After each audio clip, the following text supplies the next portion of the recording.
अस्सलाम वालेकुम व्यूअर्स, कैसे हैं आप लोग? सब ठीक हैं? साकाज़ एकेडमी के चैनल से आप लोगों को वेलकम कहती हूँ। आज मेरी हेयर कलरिंग की बुक का डे 27 है और कल और परसों में वीडियो अपलोड नहीं कर सकी। उसकी रीज़न ये थी कि एक तो मैंने बीबी ग्लो की वीडियो अपलोड कर दी थी और कल के दिन मेरा अपना बहुत मसरूफियत का गुजरा, इस वजह से मैं वीडियो अपलोड नहीं कर सकी। हम लोग अपना पिछला मैं आप लोगों को याद करा दूँ, हमने लास्ट वीक जो है वो ये पढ़ा था स्लाइसिंग यानी फॉयल प्लेसमेंट टेक्निक्स का हमने पढ़ा था। मैंने आप लोगों को बताया था कि वो फॉयल प्लेसमेंट टेक्निक्स किस तरह की होती हैं। आज हमने बालियाज का पढ़ना है। बालियाज बहुत इंपॉर्टेंट टॉपिक है। लेटेस्ट जो इस वक्त जो टेक्निक है बालियाज की बहुत ज़्यादा इन है। इसमें बहुत वैरायटी है, मैं इसको अब डिटेल से यहीं से पढ़ूंगी। लेकिन मैं पहले यहाँ पे बताती चलूँ कि जो लोग मेरे चैनल पे नए आने वाले हैं, क्योंकि डेली 50, 60, 70, 100 के करीब लोग जो हैं वो डेली मेरे चैनल को नए सब्सक्राइबर्स आते हैं, वो व्यू करते हैं और वो उनके लिए मैं ये आप लोगों को बताती चलूँ कि मैं ये हेयर कलरिंग की बुक पढ़ा रही हूँ। ये मेरी अपनी लिखी हुई किताब है। ये किताब अगर आप लोग ख़रीदना चाहते हैं, पाकिस्तान के अंदर ये अवेलेबल है। इसकी प्राइस 4000 है और डिलीवरी चार्जेस पाकिस्तान के अंदर 300 हैं। अगर आप इंटरनेशनली कहीं और मंगवाना चाहते हैं, ये उर्दू ज़बान की किताब है। जो लोग उर्दू पढ़ना, बोलना, लिखना जानते हैं उनके लिए बहुत मुफीद है। वो प्राइस तो आपको 4000 पाकिस्तानी रुपीज़ ही पे करनी पड़ेगी, लेकिन जो डिलीवरी चार्जेस होंगे, जो भी ओरिजिनल डिलीवरी चार्जेस आप लोगों को पड़ेंगे कोरियर के, वो आपको पे करने होंगे। अच्छा, दूसरी चीज़ ये है कि ये किताब किन लोगों के लिए मुफीद है। ये किताब जो स्टूडेंट्स हैं, ब्यूटी के, हेयर ड्रेसिंग के स्टूडेंट्स हैं, या हेयर कलरिंग को जानना चाहते हैं, हेयर ब्लीच के बारे में जानना चाहते हैं, नई लेटेस्ट हेयर टेक्निक्स के बारे में जानना चाहते हैं, कलरिंग टेक्निक्स के बारे में, तो ये उन स्टूडेंट्स के लिए भी मुफीद है। और वो लोग, वो ब्यूटिशियंस जो या हेयर ड्रेसर्स जो ऑलरेडी इस फील्ड के अंदर हैं और ये काम कर रहे हैं, उनको भी इसमें हेयर कलर को समझने में बहुत ज़्यादा उनको आसानी होगी। और ये किताब जिन लोगों ने ख़रीदी हुई है उन लोगों को मैं ये पढ़ा रही हूँ, वो मेरे व्हाट्सएप ग्रुप में शामिल हैं, चाहे वो उन्होंने पाकिस्तान के अंदर ख़रीदी या बाहर इंटरनेशनली किसी भी ब्यूटिशियन ने ये किताब ख़रीदी है, वो ऑटोमेटिकली जब वो परचेज़ आप लोग करते हैं तो मेरे पास कॉन्टैक्ट नंबर आ जाता है, मैं उनको व्हाट्सएप ग्रुप में शामिल कर देती हूँ। तो वो फिर ये होता है कि वो डायरेक्ट मेरे साथ कॉन्टैक्ट में होता है और अगर कोई चीज़ उनको समझ नहीं आती तो वो मुझसे पूछ सकते हैं। अच्छा, अब ये है कि आज हमारा जो डे 27 है और बालियाज का हम कर रहे हैं और हम चैप्टर 5 के ऊपर, I think so, yes, chapter 5 के ऊपर हैं और टॉपिक नंबर 5.9 है। बालियाज के बारे में मैं अपने इसको स्टार्ट करती हूँ क्लास को, और फिर आप लोगों के जो सवाल हुए वो आप लोग आगे कमेंट बॉक्स में आप लोग कर दीजिएगा, और जो व्हाट्सएप के ग्रुप वाले लोग हैं वो मुझे व्हाट्सएप कर सकते हैं। अच्छा, बालियाज एक फ्रेंच लफ्ज़ है जिसका मतलब है स्वीपिंग। ये वैसे उर्दू में स्वीपिंग का तर्जुमा किया जाए तो इसके दो तरह के मतलब होते हैं, एक जो वसी रकबे वाला यानी बड़ी फैली हुई जगह, और दूसरा ये है कि झाड़ू से सफाई करने का अमल।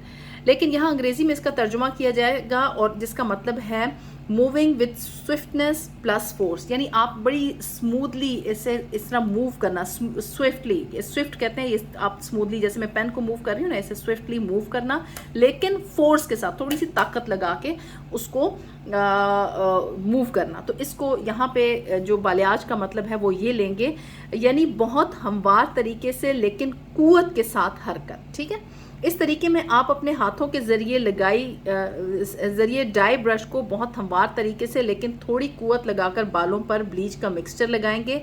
इस टेक्निक में आप फ्री हैंड यानी किसी पाबंदी या उसूल के तहत काम नहीं करते, बल्कि क्लाइंट की मर्जी, उसके चेहरे का रंग, आंखों का रंग और जहां ज़रूरत हो के तहत काम करते हैं।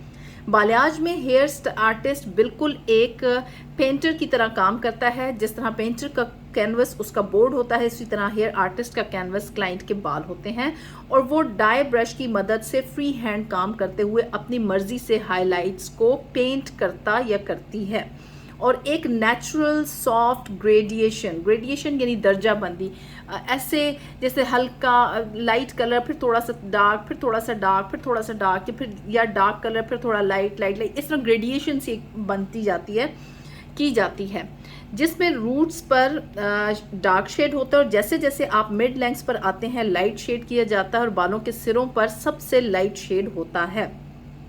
ये जिस तरह से किया जाता है देखने वाले को बिल्कुल भी पैच महसूस नहीं होते और बिल्कुल नेचुरल लुक क्रिएट की जाती है और ऐसा महसूस होता है कि जैसे धूप में रहने से बाल कुदरती तौर पर कैरामल शेड में चले जाएं। यानी आपको इस तरह की फीलिंग आती है, नेचुरल, ये नहीं होता पैची रिजल्ट आपको फील नहीं होता, जैसे कि अक्सर धूप में खेलने वाले बच्चों के हो जाते हैं। इसको दूसरे लफ्ज़ों में नेचुरल लुकिंग हाइलाइट्स टेक्निक भी कहा जा सकता है और इसको सिर्फ ब्लॉन्ड में ही नहीं बल्कि हर शेड में क्रिएट कर सकते हैं। इस टेक्निक को करने के कई तरीके हैं। कुछ कलरिस्ट बालियाज करते हुए बालों के सेक्शंस नहीं बनाते, यानी आप एक हार्ड एंड फास्ट रूल इसका कोई नहीं है। आप अपनी सहूलत के हिसाब से, जैसे आपको इजी लगता है, जैसे आपके क्लाइंट की डिमांड है, या आप जिस तरह का कलर या शेड आप चाहते हैं उस हिसाब से आप इसमें टेक्निक को इस्तेमाल कर सकते हैं। बल्कि वो बालों के ऊपर ब्लीच लगाकर मतलूबा लेवल तक ले जाते हैं और फिर एक सॉफ्ट और नेचुरल लुक क्रिएट कर दे लेते हैं। लेकिन बहुत से कलरिस्ट सेक्शन भी बनाते हैं और सेक्शंस को कॉटन से अलग अलग करते हैं और कुछ कलरिस्ट फॉइल का इस्तेमाल भी करते हैं। इन मुख्तलिफ तरीक़ों को इस्तेमाल करने से नताइज भी यकीनन मुख्तलिफ होते हैं, लेकिन तमाम कलरिस्ट का बालियाज टेक्निक इस्तेमाल करने का मकसद यही होता है कि वो बालों के जिन हिस्सों को हाईलाइट यानी नुमायां करना चाहते हैं उन पर काम किया जाए, और यही इस टेक्निक के मकबूल होने की वजह है। इसमें कस्टमाइज्ड यानी हस्बे ज़रूरत, जैसे आपका दिल करे, कस्टमाइज ब्लीच का इस्तेमाल किया जाता है। जैसे हम कहते हैं ना कस्टमाइज टेलरिंग, आप एक होता है रेडीमेड टेलरिंग के जिसमें आपको बस बना बनाया कपड़ा मिल जाता है, कपड़े मिल जाते हैं और आप पहन लेते हैं, और एक होती है कस्टमाइज टेलरिंग, आप अपनी मर्जी के हिसाब से तराश खराश कराते हैं। कहीं आपने कर्व रखना है, कहीं आपने तंग करना है, ज़्यादा करना है, तो वो आप अपनी मर्जी के अपने नाप के हिसाब से करते हैं। तो ये कस्टमाइज्ड हेयर कलरिंग है। ब्लीच का इस्तेमाल किया जाता है और एक सॉफ्ट नेचुरल लुक क्रिएट की जाती है। इसका सबसे बड़ा फ़ायदा ये है कि जब रूट ग्रो करती है तो ये लुक बुरी नहीं लगती और ज़्यादा अरसा क्लाइंट इसको रख सकती हैं। तो ये तो हो गया बालियाज है क्या। अब हम आगे, अगला टॉपिक हमारा आएगा बालियाज और हाइलाइट्स में फ़र्क। अब ये मैं आपको पिक्चर आपको दिखाती हूँ, ये बालियाज है और ये हाइलाइट्स है। ये आपको पता चल रहा होगा कि पिक्चर के नीचे जिन लोगों के पास बुक्स हैं वो खोल के देख सकते हैं। हाइलाइट्स एक आम इस्तेमाल होने वाला लफ्ज़ है जिसका मतलब है बालों का अपने बेस कलर से लाइटर दिखना, और ज़्यादातर यही समझा जाता है कि हाइलाइट सिर्फ ब्लॉन्ड शेड में हो सकती हैं, जबकि ऐसा नहीं है। आप अपने बेस कलर से कोई भी लाइटर टोन कर सकते हैं। 1 लेवल लाइटर भी करेंगी तो वो भी हाइलाइट्स ही कहलाएंगी, और 8 लेवल या 7 लेवल लाइटर करेंगी तब भी वो हाइलाइट्स ही कहलाएंगी। हाइलाइट्स अक्सर फॉइलिंग टेक्निक से की जाती है, जिसमें बालों की अलग अलग लटों यानी स्ट्रैंड्स को फॉइल में रखकर कोई भी लाइट शेड या लिफ्टिंग मटेरियल लगाकर लपेट दिया जाता है ताकि हीट को ट्रैप करके लिफ्टिंग के अमल को तेज़ किया जा सके।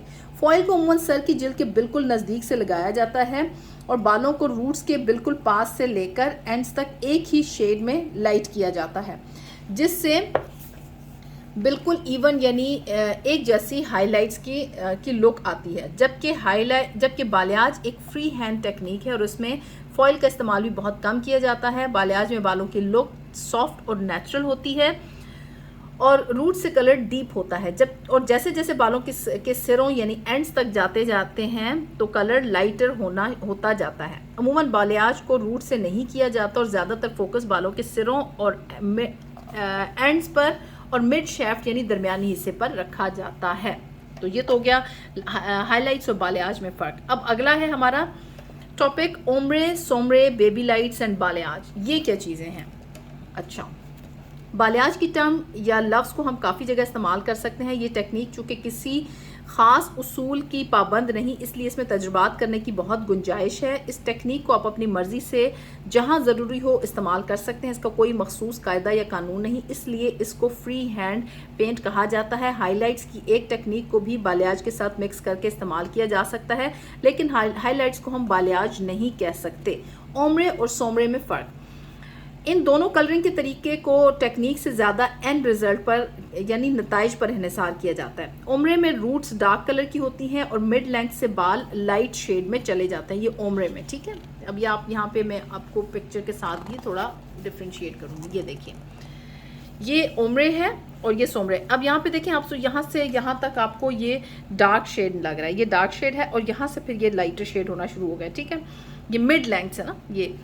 और सोम्ब्रे में क्या है? अच्छा, इस टेक्निक में डार्क और लाइट कलर के दरमियान वाज़ेह लाइन दिखाई जा सकती है, आपको वाज़ेह फ़र्क नज़र आता है। जबकि सोम्ब्रे में एक सॉफ्ट लुक होती है और एंड सिर्फ 1-2 लेवल कलर बेस से लाइटर होते हैं, यानी ये और जो बेस कलर है ये रूट्स है, ये एक 2 लेवल लाइटर शेड ये होगा, ये बहुत लाइटर शेड पे नहीं जाता।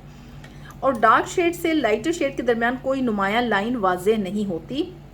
बेबी लाइट्स भी हाईलाइट्स की एक किस्म है जिसमें बालों के पतले पतले सेक्शन लिए जाते हैं और बहुत नज़दीक वीविंग की जाती है, जिससे बहुत खूबसूरत सन किस्ड लुक आती है। अच्छा, बेबी लाइट्स क्या है ये हाईलाइट्स की टेक्निक। हाईलाइट्स में ये होता है कि आपको लाइंस नज़र आ रही होती है ना, जो स्ट्रैंड्स होते हैं वो हल्के लाइट हुए हुए नज़र आ रहे होते हैं, लेकिन बेबी लाइट्स में ऐसे होता है कि ये बहुत पतली पतली हम वीविंग करते हैं और ये मिक्स लुक आती है, सन किस्ड लुक आती है।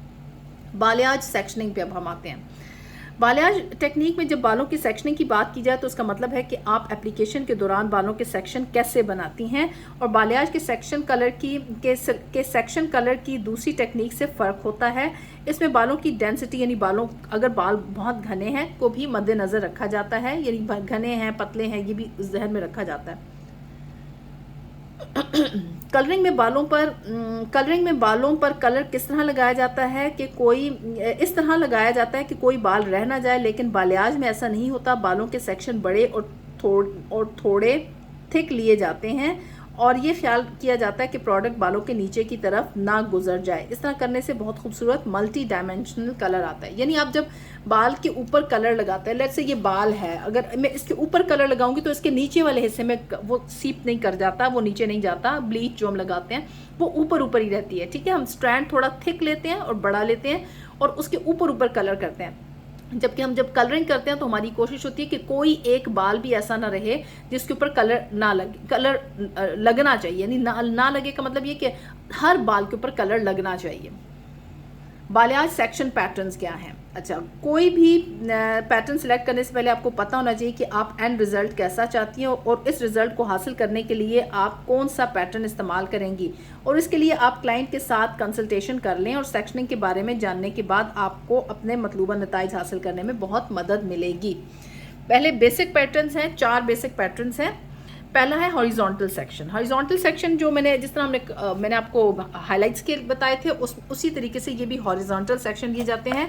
इस तरह की सेक्शनिंग में सर के दोनों जानिब कानों की अतराफ से सेक्शन लिए जाते हैं और दरमियान से बालों को पार्टिंग करके ऊपर से सेक्शन लेते हुए मरहला वार कानों तक आते हैं।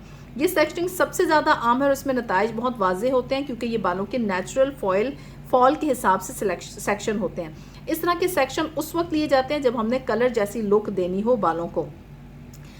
इससे ज़्यादा ब्राइटर लुक आती है, यानी हम दरमियान में से बालों की पार्टिंग करके सर से लेकर आप इसको ये 4 सेक्शन आप जिस तरह बनाते हैं, कटिंग के लिए भी किए जाते हैं 4 सेक्शन। पहले आप टॉप से लेकर नेप के एरिया तक जाते हैं, हाफ पार्टिंग करते हैं, फिर उसके बाद एक कान से दूसरे कान तक हाफ पार्टिंग करते हैं, तो ये 4 सेक्शंस बन जाते हैं। फिर आप एक सेक्शन, फिर दूसरा सेक्शन, फिर तीसरा सेक्शन, फिर चौथा सेक्शन।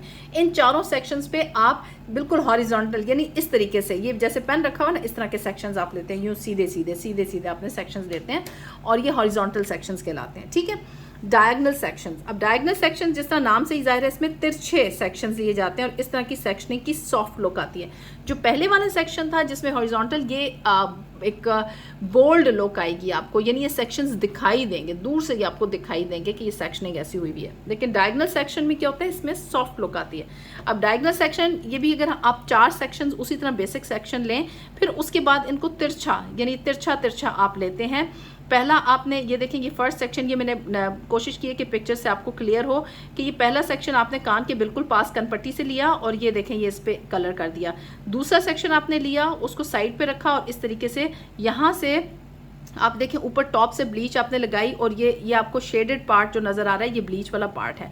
यहाँ पे आपको इधर भी इस वाले इसमें इधर भी नज़र आ रही है और इधर भी नज़र आ रहा है। ये मैं इसको थोड़ा सा ऐसे करती हूँ ताकि आप लोगों को, और बीच में वी सी शक्ल आ रही है, लेकिन इसमें जो है ये इस तरीके से एक ट्रायंगल बन रही है, ठीक है। और इसी तरह ये देखें, अब यहाँ पर आप इस तरीके से भी कर लगा सकती हैं और ये डिपेंड करता है कि आपको लुक कैसी चाहिए। और बैक पर से यहाँ से तिरछा और दरमियान में एक ट्रायंगल, क्या कहते हैं इसको, ट्रायंगल को उर्दू में कहते हैं तिकोन शक्ल आती है, ठीक है। ये तो आप एक साइड से इधर से लेंगी तिरछा और एक इधर से लेंगी, फिर इसी तरह साइड पार्टिंग में जब आप देखेंगी तो इस तरीके से साइड पार्टिंग आपकी होगी। आई थिंक ये आपको पिक्चर से बहुत अच्छे से क्लियर हो गया होगा। फिर है वी शेप और U shape section. V shape और यू शेप सेक्शन कैसे होता है? ये सेक्शन पहले दो सेक्शन से मुख्तलिफ होता है क्योंकि इसमें स्ट्रेट लाइंस या स्ट्रेट स्लाइस नहीं होते, और ये सेक्शनिंग उस वक्त की जाती है जब क्लाइंट रूट एरिया में डार्क शेड जाती है। अब कैसे कि आप ये पूरा ये इस तरीके से या वी या ये लेंगे, ये पूरा, और दरम्यान में से आपने ये नहीं, यूँ आपने वो नहीं लेने होते, बल्कि आपने पूरा ये बस V shape V shape V shape ये इस तरीके से आप करते हैं, ठीक है। और या फिर आप यू शेप में लेते हैं। ये यहाँ पे आप इसकी देखिए, ये मैं इसको क्लोज करके दिखाती हूँ कि ये साइड से इस तरीके से ये देखें पिक्चर, मेरा ख्याल आपको क्लियर, जिनके पास बुक है उनको तो क्लियर हो गया होगा। जिग जैग सेक्शनिंग, जैसा कि नाम से ही जाहिर है, इसमें जिग जैग सेक्शन लिए जाते हैं और इसमें हस्ब ज़रूरत हाईलाइट्स या लो लाइट्स को मिलाकर भी किया जा सकता है। और ये सेक्शन उस वक्त की जाती है जब क्लाइंट एक नेचुरल लुक चाहती हो, लेकिन क्योंकि उसका एंड रिजल्ट पूरे सर पर फैला हुआ होता है। अब ये देखें जिग जैग सेक्शन, आपको यहाँ से मैं दिखा देती हूँ, ये जिग जैग हो रहे हैं, ठीक है। अब इस जिग जैग में एक साइड डार्क रखी जाती है और एक साइड को आप लाइटर टोन करते जाएं। इसी तरीके से यहाँ पे आप देखें, ये इसको स्टार सेक्शंस भी कहते हैं। ये इस तरीके से पूरे सर पे इसी तरह से पार्टिंग की जाती है, ठीक। अच्छा, अब आज की मैं इसको वीडियो लंबी हो गई है, मैं आज की वीडियो को यहाँ पे ख़त्म करती हूँ। फिर हम बालियाज के बेनिफिट्स और उसके फिर इसमें किस तरह के शेड्स हम इस्तेमाल कर सकते हैं, इसके ऊपर मैं इंशाल्लाह कल बात करूँगी और कल आपको पढ़ाऊँगी। आई होप कि आपको आज का लेक्चर बिल्कुल क्लियर हो गया होगा। अगर कोई सवाल हो तो आप मुझसे कमेंट बॉक्स में पूछ सकते हैं। वीडियो कोशिश किया करें आप पूरी देखा करें ताकि आप लोगों को और एंड तक देखा करें ताकि आप लोगों को कोई भी किसी किस्म का सवाल, मुझे नहीं लगता कि जब आप अगर वीडियो सही तरीके से देखें तो आपको सवाल करने की ज़रूरत महसूस हो। लेकिन स्टिल जाहिर बात है, इंसान है, कुछ बहुत सारी चीज़ें इंसान नहीं भी याद रहती, एक्सप्लेन नहीं कर सकता, तो आपके सवाल से ये होता है कि फिर वो बाकी लोगों को भी बेनिफिट हो जाता है कि वो मैं जब वजाहत करती हूँ तो वो बाकी लोग भी इसका फ़ायदा उठा सकते हैं। तो इंशाल्लाह कल मुलाकात होती है। अपना बहुत सा ख्याल रखिएगा। Take care. अल्लाह हाफिज़।